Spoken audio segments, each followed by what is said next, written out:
My name's Creveling, and I'll be talking about why we can't innovate. And as we discussed so far, it seems like innovation's really great. Everyone really wants to do it. It's a great way to move forward. So why can't we do it?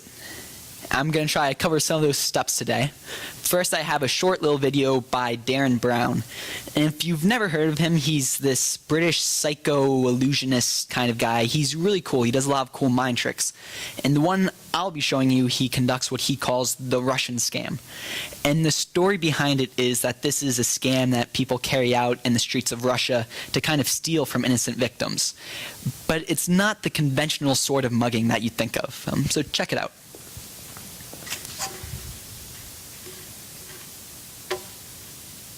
Mice are hard. There we go.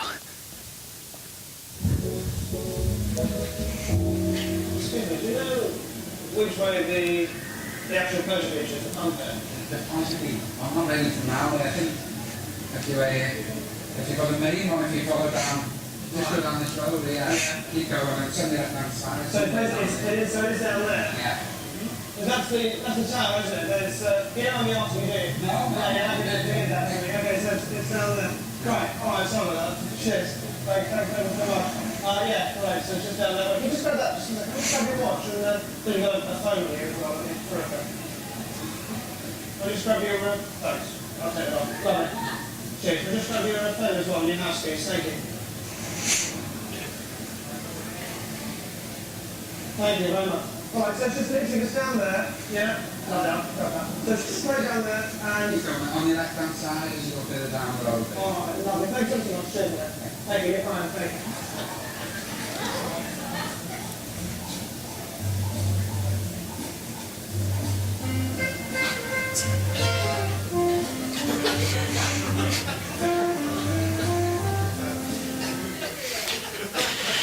And my favorite part of that video is he actually goes back up to him at the end, and Darren Brown ends up doing it to him again and walking away. And obviously, I'm trying to make a point with this video. Just quick to go over some of the theory behind it.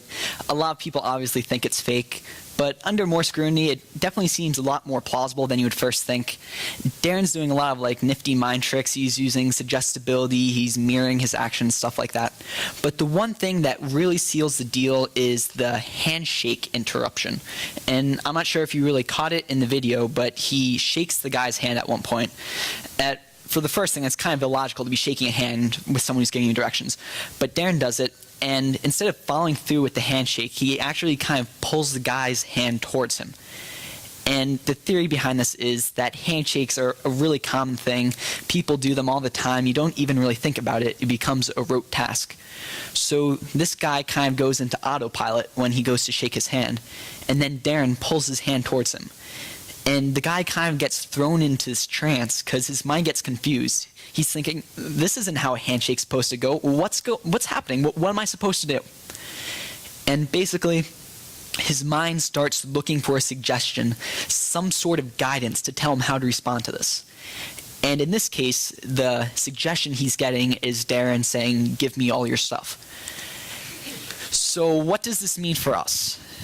In a world that is full of advertisements and media, we're constantly having conflicting thoughts and messages thrown at us. When we were kids being raised, our parents and our teachers told us that smoking's bad, don't smoke, it's bad for your health. But then you see the Marlboro Man, and he seems really cool. And maybe you watch some movies, TV shows, and characters are smoking, characters that you might think are kind of role models, and it doesn't seem to be anything wrong with it. Or maybe if you were like me growing up, your parents told you, oh, don't worry, beauty's only skin deep. It's what's on the inside that counts. And so that's all well and good, but then you see CoverGirl ads trying to like elongate your eyelashes or something.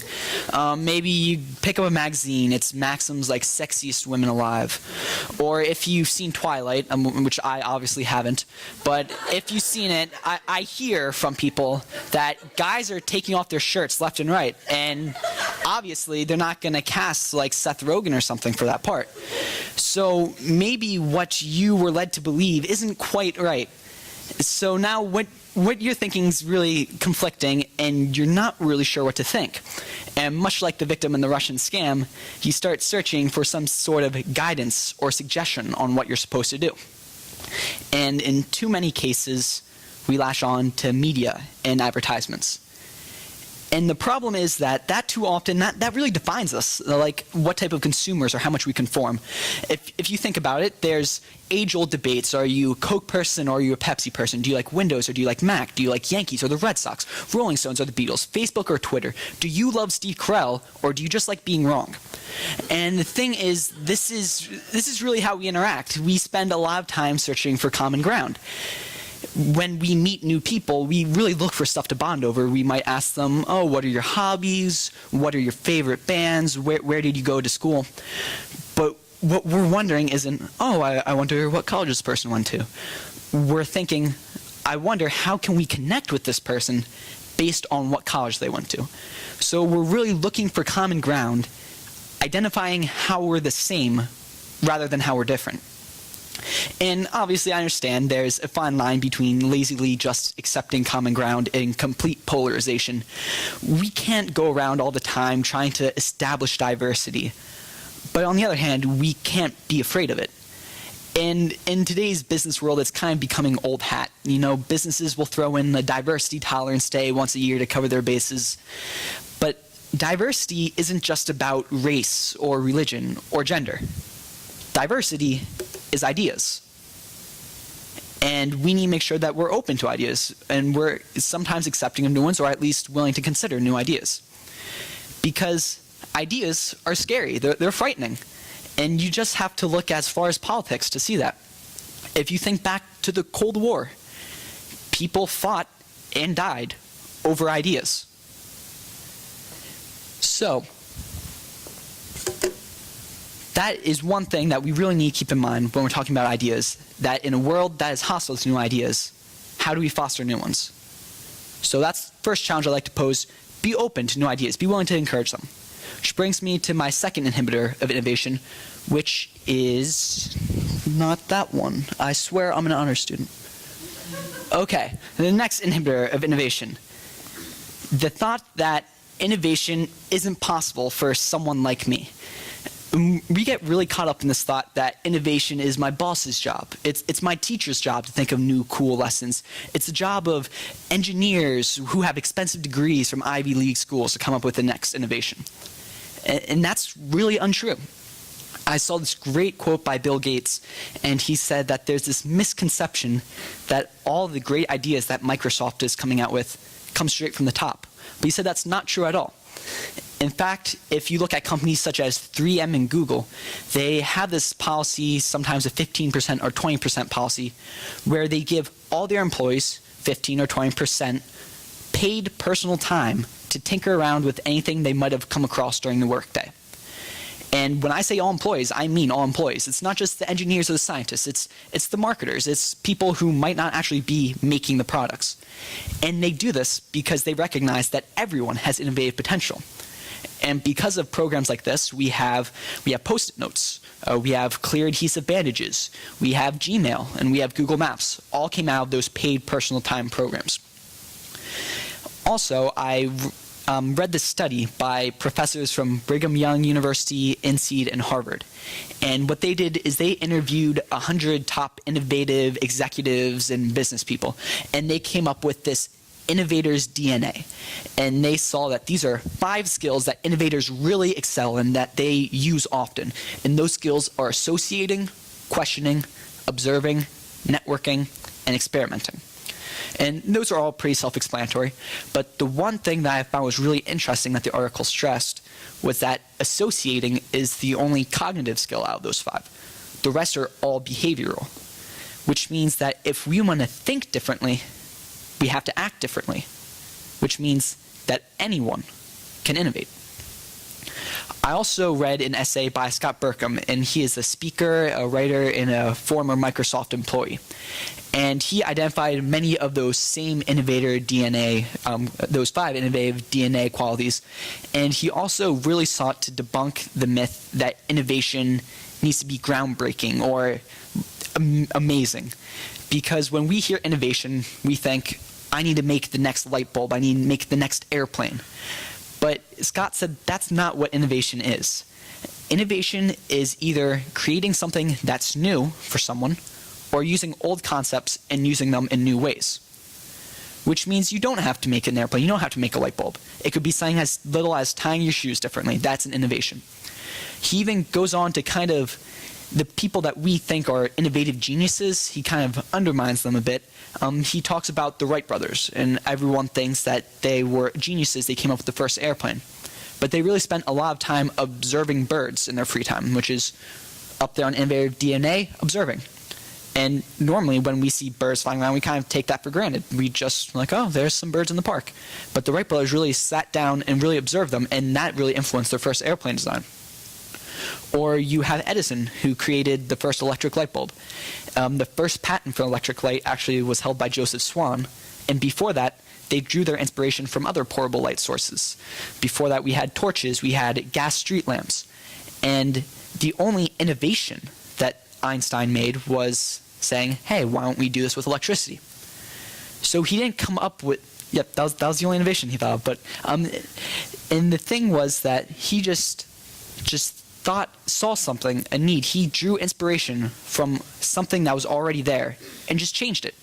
And that was an innovation. It was new for the people that he was creating it for, and he was just using old concepts in new ways. Also going on to that existing concepts in new ways. And when I was talking about Edison, Tommy kind of laughed in the front row, and I said that, oh, that's all Edison did. But what was really interesting is we all know the story of how Edison, he had like 100 attempts to make the light bulb, and he said, oh, I learned a bunch of ways to not make the light bulb. But I think what's also really interesting is when I hear that story, I kind of think of like Edison like holed up like in his house, like all the like the shades drawn, and he's just like working furiously like months on end, like no sleep, no food, or whatever. But if you think about it, there's probably a bunch of people during that time who came up to Edison and really encouraged him. They said, oh, we think what you're doing is great, like good luck, keep trying at it. And I think that's a big part that a lot of us overlook when we talk about innovation. We can all be a part of innovation, even if we're not the inventors.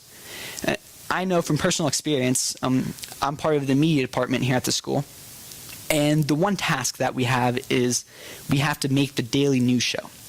And obviously when you watch any sort of news show, it's normally the same thing. You have a person sitting at a desk reading the news. But in a school setting, that's not very interesting, and kids really aren't going to pay attention to that. Which means day after day after day, we need to think of new ways to deliver the news. And that can get really hard. That is hard work. And a lot of times, those efforts go unnoticed. And you have people who give up. They say, it's not worth it. No one cares. No one's watching. But occasionally, you might have a show that's really great. And then you have friends and teachers coming up to you saying, that was a great show. Like, we were really interested. People were laughing. People remembered all the news that you wanted to deliver. And that's really encouraging when you hear that. So that's something that we can all easily do. When we see people with new ideas, just encourage them. In fact, there's this one kid in my media team. He's a bit different, and we are trying to brainstorm ideas of potential features we could do. And the first thought just came right off the top of his head. He didn't even have to think about it, which kind of worried me a bit. His thought was, why don't we do a feature on thoughts from the womb? And that I wouldn't have thought of that, but we thought about it a little, and we decided that's probably not the way we want to go for a school news show. But later on, a couple weeks later, we were developing a news show that ended up being kind of, those coffee house poetry readings, and you have the bongos and you're reading the really intense poem. We did a show like that, and people really liked it. They said it was a great show. It was one of the best they ever saw. And the same kid who had the thoughts from the womb idea really had a lot of creative influence on that episode. So I was thinking, what if when he said, let's do a feature on thoughts from the womb, I said, no, that's a stupid idea. Why would you ever say that? Get out. But I didn't say that. And if I would have said that, maybe he would have really been more withdrawn. He wouldn't be willing to give new ideas. And then maybe we would not have made that episode. So that obviously goes into encourage the diversity. Don't shoot people down. Be willing to listen to them. which brings me to my 3 main points. Encourage diversity. You don't necessarily need to agree with the new ideas, you just need to hear them out, consider them, or offer suggestions. Then, think differently. Change your perspective on innovation. Every single person in this room can innovate. And it doesn't need to be some sort of airplane or light bulb. It can be something minor. You could adapt a food recipe. You could tie your shoes differently. Because who knows what that could lead to or who that could inspire. And lastly, act differently. Slow down. Spend time observing. Because as we said, innovation is a behavior, which means it's a skill, which means it needs practicing. And the more you try to innovate, the more you'll get better at asking the right questions or talking to the right people or experimenting most effectively. And that is something that all of us can benefit from. That's something we can all do. Because one thing is painfully certain in this day and age, in this digital age. If we don't tap into our innovative potential, we'll be left behind. So my hope is that you're at least thinking differently than when you walked in. Hopefully someone before me or the speaker after me will give you different insight, which will cause you to rethink innovation. And if you're rethinking innovation, that means you're on your way to innovating already. So good luck, and thank you.